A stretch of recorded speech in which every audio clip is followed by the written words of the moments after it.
வணக்கம். ஆகாஷ்வாணி புதுச்சேரி செய்திச் சுருக்கம் வாசிப்பவர் வீரமணி.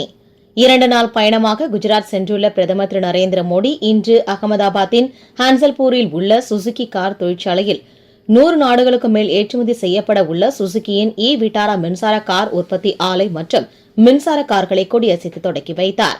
நிகழ்ச்சியில் குஜராத் முதலமைச்சர் திரு பூபேந்திர பட்டேல், ஜப்பான் தூதர் திரு கேசி ஓனோ ஆகியோர் உடனிருந்தனர். உக்ரைன் சுதந்திர தினத்திற்கு வாழ்த்து தெரிவித்த பிரதமர் திரு நரேந்திர மோடிக்கு உக்ரைன் அதிபர் திரு விளாடிமிர் ஜெலன்ஸ்கி நன்றி தெரிவித்துள்ளார்.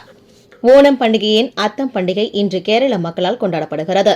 அரசு சார்பில் ஓணம் கண்காட்சிகளும் நடைபெற்று வருகின்றன. கேரள நகரங்கள் மற்றும் கிராமங்களில் அம்மாநிலத்தின் ஆண்டின் மிகப்பெரிய பண்டிகையான ஓணம் பண்டிகையை வரவேற்கும் விதமாக மக்கள் தங்கள் இல்லங்களில் அத்தப்பூ மலர்கோலம் இட்டு மகிழ்ந்தனர். புதுச்சேரி சட்டமன்ற உறுப்பினர் தொகுதி மேம்பாட்டு நிதியின் மூலம் வில்லியனூர் தொகுதிக்கு உட்பட்ட பகுதிகளில் புதிய சாலை வசதி மற்றும் வாய்க்காலுடன் கூடிய சாலை வசதி அமைக்க சுமார் 43,14,000 ரூபாய் மதிப்பீட்டில் பணிக்கான பூமி பூஜை நடைபெற்றது. இதனை சட்டமன்ற எதிர்க்கட்சித் தலைவர் திரு ராஜ்சிவா நேற்று தொடக்கி வைத்தார்.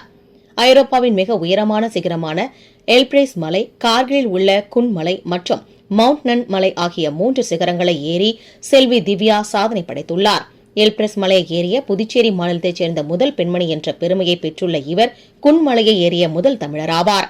அகமதாபாத்தில் நடைபெற்ற 30வது காமன்வெல்த் பளுதூக்கும் சாம்பியன் போட்டியில் இந்தியாவின் நட்சத்திர பளுதூக்கும் வீராங்கனை மீராபாய் சானு தங்கப்பதக்கம் வென்றதன் மூலம் 2026ஆம் ஆண்டு நடைபெறவுள்ள காமன்வெல்த் போட்டிகளுக்கு நேரடியாக தகுதி பெற்றுள்ளார்.